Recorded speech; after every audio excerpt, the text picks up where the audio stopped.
Hello friends, welcome to my channel स्पष्ट शिक्षा। Friends, आज के इस वीडियो में हम एथनोमेथोडोलॉजी यानी कि जन विधि विज्ञान या लोक विधि विज्ञान को पढ़ेंगे। जैसा कि समाजशास्त्रीय अध्ययन उपागम के अंतर्गत दो उपागम प्रचलित हैं, एक बृहद दृष्टिकोण और दूसरा सूक्ष्म दृष्टिकोण। तो जो बृहद दृष्टिकोण होता है उसके अंतर्गत संघर्षवाद आते हैं, प्रकारवाद आते हैं और विकासवाद आते हैं। तो इन तीनों टॉपिक को हमने कंप्लीट किया था। और जो सूक्ष्म उपागम है उसके अंतर्गत प्रतीकात्मक अंतःक्रियावाद, घटना क्रिया विज्ञान, एथनोमेथोडोलॉजी, विनिमय सिद्धांत, ये सब आते हैं। तो जो सूक्ष्म उपागम था उसके अंतर्गत हमने प्रतीकात्मक अंतःक्रियावाद और घटना क्रिया विज्ञान को कंप्लीट किया था। तो आज की इस वीडियो में हम एथनोमेथोडोलॉजी को कंप्लीट करेंगे। तो फ्रेंड्स, आइए शुरू करते हैं। एथनोमेथोडोलॉजी हेराल्ड गॉरफिंकल, जैसा कि हम लोग सभी जानते हैं कि ये हेराल्ड गॉरफिंकल का कॉन्सेप्ट है। तो यह अवधारणा भी समाजशास्त्रीय अध्ययन उपागम के अंतर्गत सूक्ष्म उपागम से संबंधित है। किस उपागम से? तो सूक्ष्म उपागम से संबंधित है। और लोक विधि विज्ञान उपागम का सर्वप्रथम उल्लेख किसने किया था और कब किया था? तो 1967 में ये स्टडीज, यहाँ पे स्टडीज होना चाहिए, स्टडीज इन एथनोमेथोडोलॉजी नामक पुस्तक में हेराल्ड गॉरफिंकल ने किया था सबसे पहले। तो अतः इन्हें इस उपागम का जनक माना जाता है। हेराल्ड गॉरफिंकल को एथनोमेथोडोलॉजी उपागम का जनक माना जाता है। तो इसके अर्थ को हम जान लेते हैं कि एथनो से क्या तात्पर्य है? एथनो से तात्पर्य जन साधारण या आम लोग से है। और मेथड मतलब विधि, पद्धति या विधि से है। और लॉजी मतलब विज्ञान है। इस प्रकार एथनोमेथोडोलॉजी द्वारा प्रयुक्त विधियों का वैज्ञानिक अध्ययन है। एथनोमेथोडोलॉजी क्या है? तो यह जो है प्रयुक्त विधियों का वैज्ञानिक अध्ययन है। इसका अर्थ प्रतिदिन के जीवन का समाज विज्ञान है। जो प्रतिदिन के जीवन का, रोज़मर्रा की ज़िंदगी हम लोग जीते हैं, तो उसका ये विज्ञान है। और प्रतिदिन की घटनाओं को समझना ही इस पद्धति का उद्देश्य है। इस पद्धति का क्या उद्देश्य है? कि जो हमारे व्यक्ति के जीवन में दिन प्रतिदिन की घटनाएं होती हैं, तो वो कैसे होती हैं, क्या तात्पर्य रहता है, तो उसको समझना ही इस पद्धति का मेन उद्देश्य है। इसमें घटना का महत्व नहीं है जितना घटना के अर्थबोध का है। मतलब क्या घटना कैसे घट रही, क्यों घट रही है, ये मायने नहीं रखता है, बल्कि घटना के अर्थबोध, मीनिंग, मतलब यह घटना क्या है, कैसे हो रहा है, उसका तात्पर्य क्या है, इसको समझने पर ये ज़्यादा बल देता है। लोक विधि विज्ञान व्यक्तियों के आंतरिक विचार लोक में प्रवेश करना चाहता है। या जो लोक विधि विज्ञान है या एथनोमेथोडोलॉजी है या जन विधि विज्ञान है, यह व्यक्ति के आंतरिक विचार में, जो व्यक्ति के अंदर क्या चल रहा है, उसके मन में क्या चल रहा है, विचार लोक में ये प्रवेश करना चाहता है तथा यह जानने का प्रयास करता है कि लोग किस प्रकार अपनी क्रियाओं का आदान प्रदान करते हैं। जैसे कोई व्यक्ति पेट दर्द से पीड़ित है, जैसे किसी व्यक्ति के पेट में दर्द है, तो वह डॉक्टर के पास जाता है और बताता है कि वह शादी में गया था, उसने मीठा नमकीन सब कुछ खाया है, इस वजह से आज पेट में दर्द से पीड़ित है। जैसे कोई मरीज जाता है डॉक्टर के पास, तो वो बता रहा है कि मैं शादी में गया था और शादी में जाने पे मैंने ये खाया वो खाया, उसकी वजह से मेरा पेट दर्द कर रहा है। तो डॉक्टर और मरीज के इस वार्तालाप को गारफिंकल डॉक्यूमेंट्री मेथड कहते हैं। क्या कहते हैं उसको? जैसे उन दोनों के बीच जो भी वार्तालाप हो रही है उसको ये डॉक्यूमेंट्री मेथड कहते हैं। डॉक्यूमेंट्री मेथड के बारे में आगे हम इसको डिटेल में पढ़ेंगे कि इसको क्या कहते हैं। तो इस मेथड से यह लोगों की सामाजिक पृष्ठभूमि को समझने की कोशिश करते हैं। किस मेथड से? तो डॉक्यूमेंट्री मेथड से ये लोगों के सामाजिक पृष्ठभूमि को समझने की कोशिश करते हैं। डॉक्टर और मरीज की बात के पीछे एक सामाजिक प्रतिमान होता है। क्या होता है? एक प्रतिमान होता है, एक पैटर्न होता है जो समाज में व्याप्त रहता है, समाज में चला आ रहा होता है।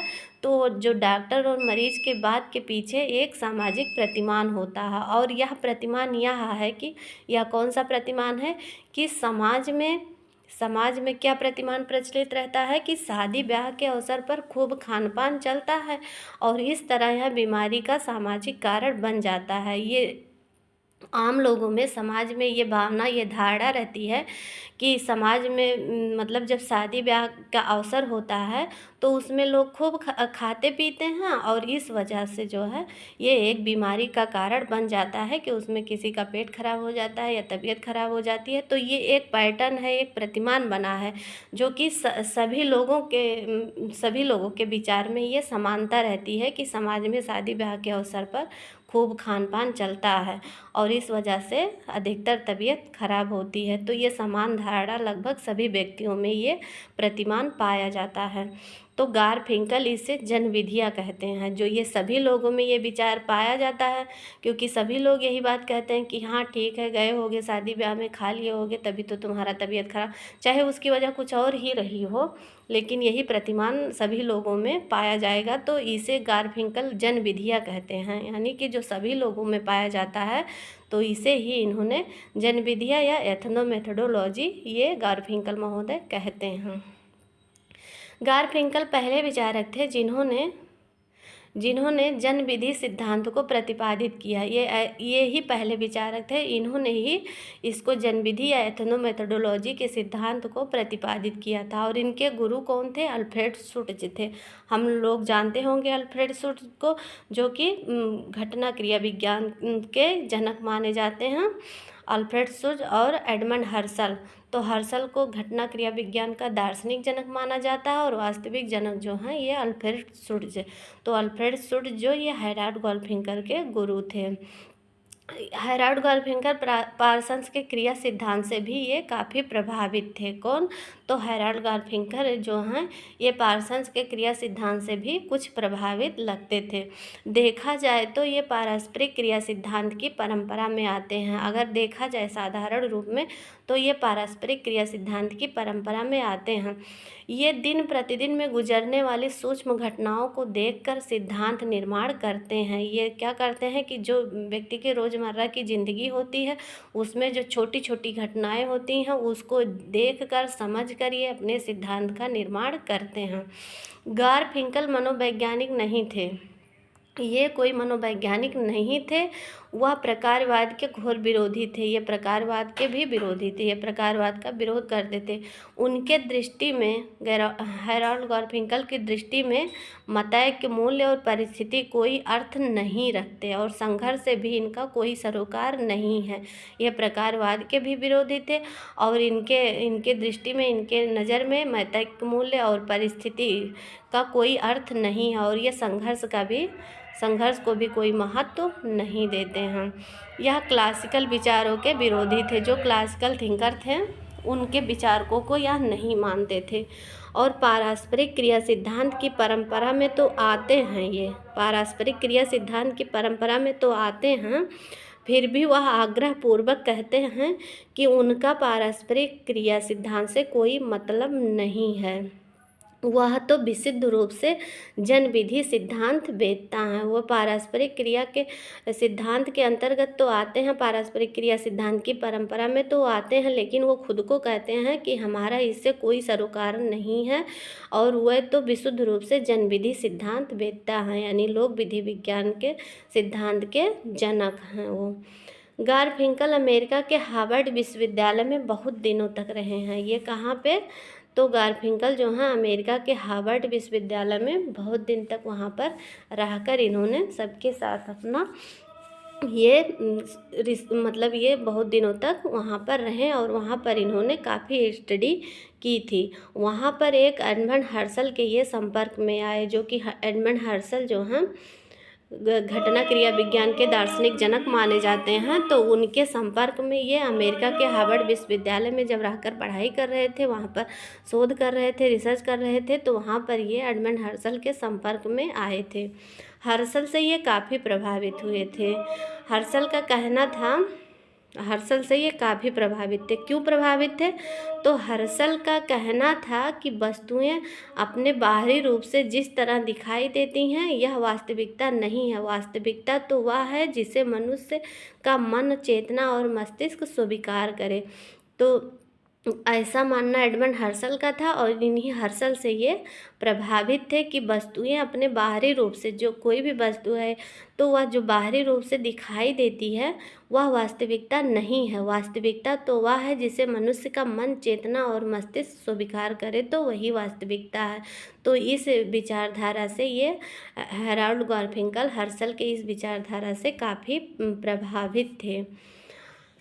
तो हार्वर्ड विश्वविद्यालय में रहकर गारफिंकल ने बहुत कुछ सीखा। जब अमेरिका के हार्वर्ड विश्वविद्यालय में रह रहे थे उस दौरान इन्होंने बहुत कुछ सीखा और यहाँ पर उन्होंने सीखा कि मनोविज्ञान जिस प्रकार व्यक्ति को समझता है वह गलत है। जो मनोविज्ञान है वह व्यक्ति को जिस प्रकार समझता है वह गलत है। वहाँ पर इन्होंने ये रियलाइज़ किया कि जो मनोविज्ञान जिस तरीके से व्यक्ति का अध्ययन करता है, जिस तरीके से वह समझता है वह गलत है। और तर्क दिया कि दुनिया में जो कुछ दिखाई देता है उसको गलत साबित करते हुए इन्होंने क्या तर्क दिया कि दुनिया में जो कुछ दिखाई देता है लोग उसका जो अर्थ निकालते हैं यह अर्थ सबका अर्थ होता है, संयुक्त होता है। जो दिखाई देता है और जो लोग मिलकर उसका अर्थ निकालते हैं यह अर्थ सबका अर्थ होता है, मतलब सभी लोगों का एक अर्थ होता है और संयुक्त होता है। जब कई व्यक्तियों का एक अर्थ होता है तो वह संयुक्त होता है और यह संयुक्त अर्थ ही दुनिया को बनाता है।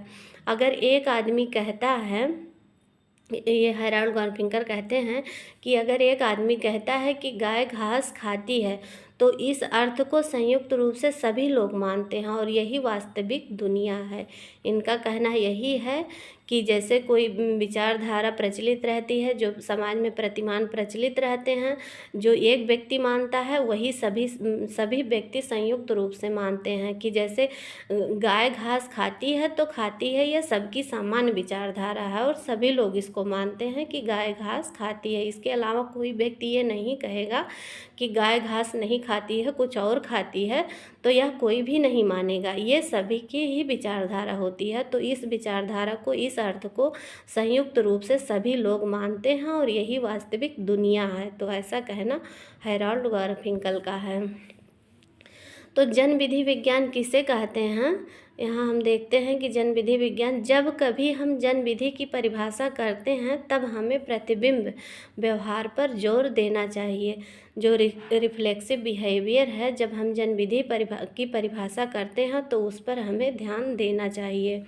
तो बातचीत में हम जो कुछ कहते हैं, जब हम किसी से बातचीत करते हैं और जो कुछ कहते हैं वह समाज का प्रतिबिंब मात्र होता है। क्या होता है? तो वह समाज का प्रतिबिंब मात्र होता है। समाज की जो भी यथार्थताएं हैं उसका अर्थ लोग मिलजुल कर समान रूप से निकालते हैं। जो भी समाज की यथार्थता होती है, वास्तविकता होती है, तो उसका अर्थ लोग मिलकर निकालते हैं, सामान्य रूप से निकालते हैं। लोग मिलजुल कर सामान्य रूप से निकालते हैं। लोग अपनी बातचीत के माध्यम से वास्तविक दुनिया को समझना चाहते हैं। किसके द्वारा? तो जो लोग होते हैं, जो समाज के लोग होते हैं, वो अपनी बातचीत के माध्यम से वास्तविक दुनिया को समझना चाहते हैं और इसमें बातचीत में लगे लोग लगभग एक ही अर्थ लगाते हैं। जैसे अगर यह कहा जाता है कि अपने पड़ोस में आग लग गई है तो सभी लोग उसका तात्पर्य अग्नि से ही समझेंगे।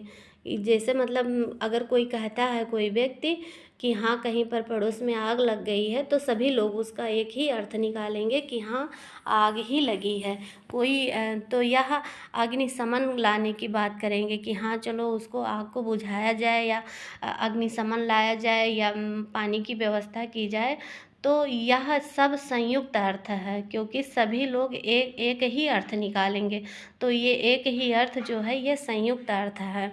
अर्थात लोग यह नहीं, आग लगाने का कोई अर्थ ये नहीं निकालेगा कि मतलब फूल खिलाने से है, कि मतलब अगर कोई कहा कि हाँ यहाँ पर आग लगी है तो वो सब लोग समझेंगे कि हाँ आग ही लगी है। उसका कोई भी व्यक्ति अलग मतलब नहीं निकालेगा कि हाँ मतलब आग नहीं लगी। अगर ये कह रहा है आग लगी है तो आग नहीं लगी है, कहीं फूल खिला है, तो ऐसा कोई विपरीत मतलब नहीं निकालेगा।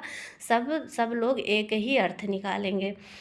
तो इसी को ये गारफिंकल संयुक्त अर्थ कहते हैं और इसी संयुक्त अर्थ से लोग बातचीत के माध्यम से एक दूसरे को समझने का प्रयास करते हैं।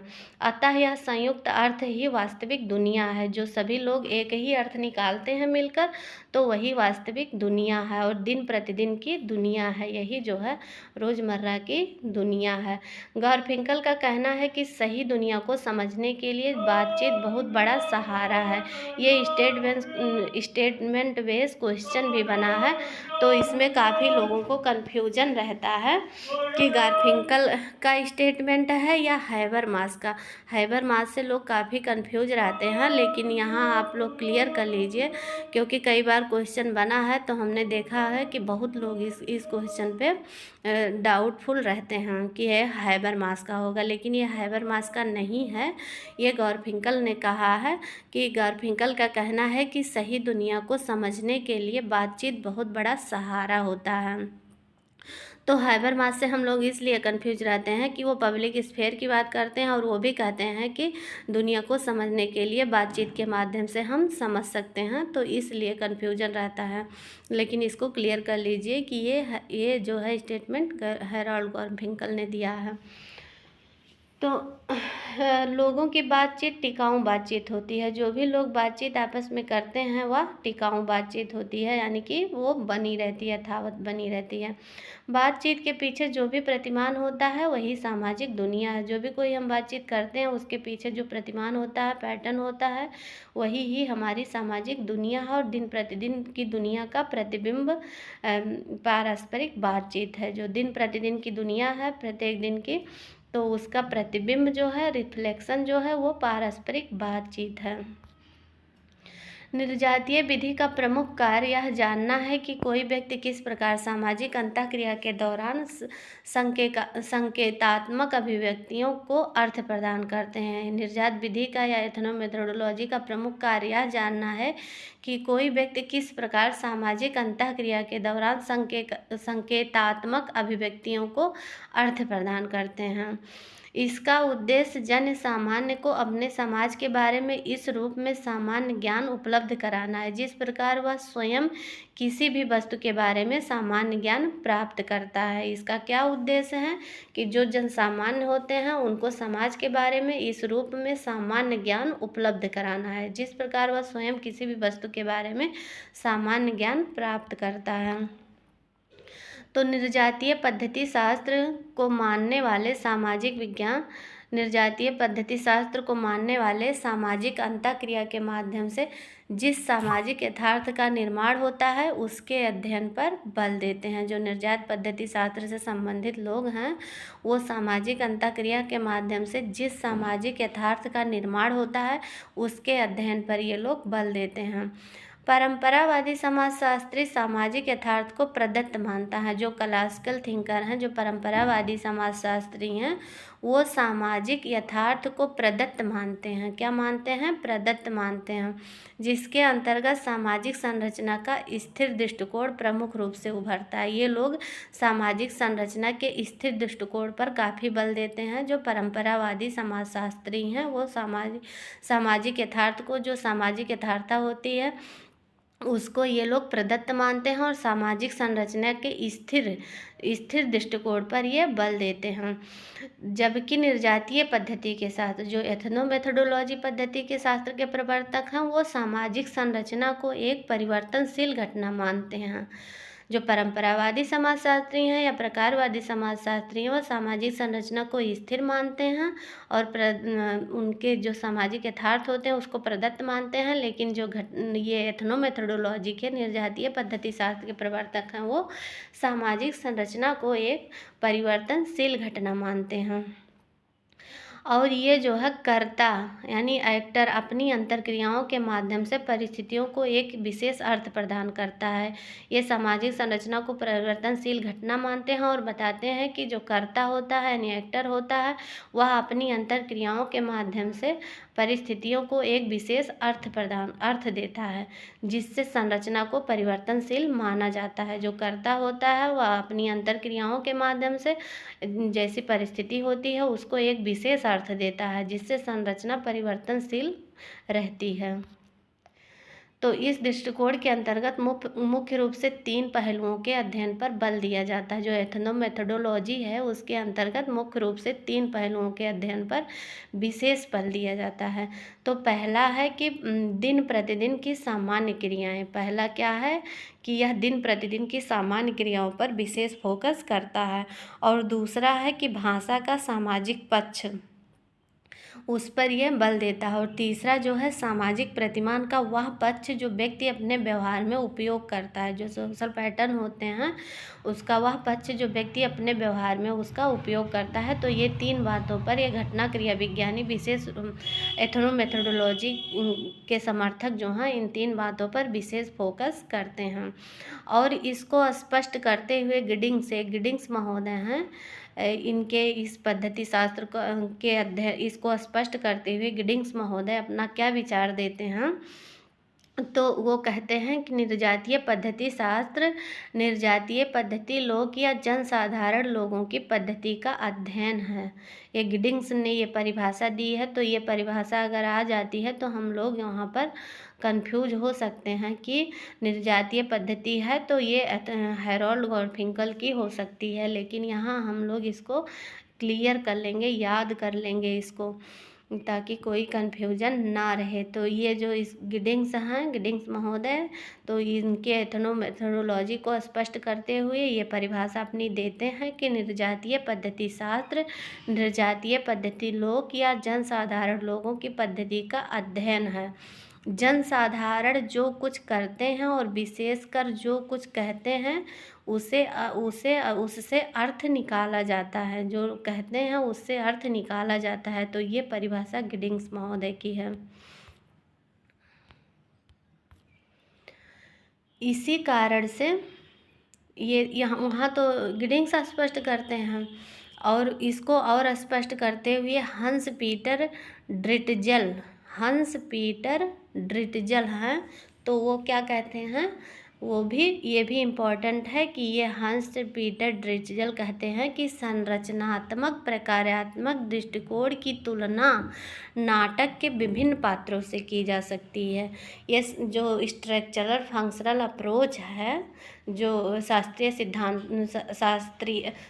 क्लासिकल थिंकर जो थे, जो उन्होंने अपना यह संरचनात्मक प्रकारात्मक दृष्टिकोण को दिया था स्ट्रक्चरल फंक्शनल अप्रोच को, तो ये हंस पीटर ड्रिटजल महोदय उसकी तुलना जो है नाटक के विभिन्न पात्रों से की जा सकती है। बताते हैं कि उसकी तुलना नाटक के विभिन्न पात्रों से की जा सकती है जो अपनी क्रियाओं को उसे पात्र के अनुरूप करता है जिसका वह अभिनय कर रहा है।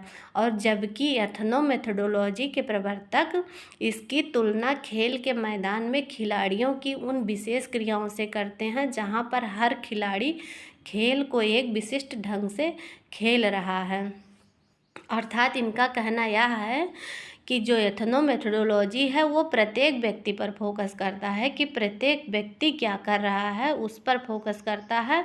और ये जो है ये नाटक के विभिन्न पात्रों से किए हैं। उसकी तुलना हंस पीटर ड्रिटजल जो संरचनात्मक प्रकारात्मक दृष्टिकोण है वो नाटक के विभिन्न पात्रों से इन्होंने की है और जो अपनी क्रियाओं को उसे पात्र के अनुरूप करता है। लेकिन ये जो है एथनो मेथोडोलॉजी ये खेल के मैदान में उन खिलाड़ियों से है जो जहाँ पर हर खिलाड़ी खेल को एक विशिष्ट ढंग से खेल रहा है। तो ये दोनों का कंपैरेटिव वो बताते हैं, तुलनात्मक दृष्टिकोण देते हैं कि संरचनात्मक प्रकारात्मक किस तरीके से समझता है पात्रों को लोगों को और एथनो मेथोडोलॉजी किस तरीके से समझता है। तो ये परिभाषा काफ़ी इम्पॉर्टेंट है कि ये हंस पीटर ड्रिटजल महोदय ने दिया है।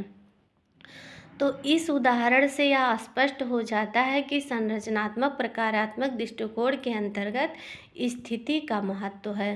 मतलब ये अपना तुलनात्मक विचारधारा ये देते हैं तो इससे यह बात स्पष्ट हो जाता है कि जो संरचनात्मक स्ट्रक्चरल फंक्शनल अप्रोच है उसके अंतर्गत स्थिति को महत्व दिया जाता है, जबकि एथनो मेथोडोलॉजी में किसी कार्य को संपन्न करने की विशिष्टता का महत्व दिया जाता है।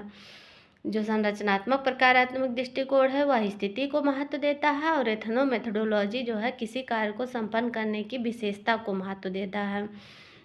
अतः सामाजिक वास्तविकता को समझने में इस दृष्टिकोण के महत्व को अधिक सार्थक माना गया है। जो सामाजिक वास्तविकता है, सोशल रियलिटी है, उसको समझने के लिए इस दृष्टिकोण को काफ़ी महत्वपूर्ण माना गया और सार्थक माना गया है। वैसे इस सिद्धांत की बहुत आलोचनाएँ भी हुई हैं। तो जो है इसी के साथ आज की वीडियो को हम समाप्त करना चाहेंगे। और अगले वीडियो में हम इनके जो अलग अलग इन्होंने सिद्धांत दिए हैं, जो डॉक्यूमेंट्री पद्धति दिए हैं, वो रिफ्लेक्सिविटी का कॉन्सेप्ट इन्होंने दिया है, तो इनके अलग अलग जो कॉन्सेप्ट हैं तो उसको हम डिटेल में लाएंगे। यदि आप लोगों का अच्छा रिस्पांस रहा तो उसको भी हम अलग अलग डिटेल में लाने का प्रयास करेंगे। तो फ्रेंड्स, इसी के साथ आज की वीडियो को हम समाप्त करते हैं। वीडियो हमारी पसंद आए तो वीडियो को लाइक करिए।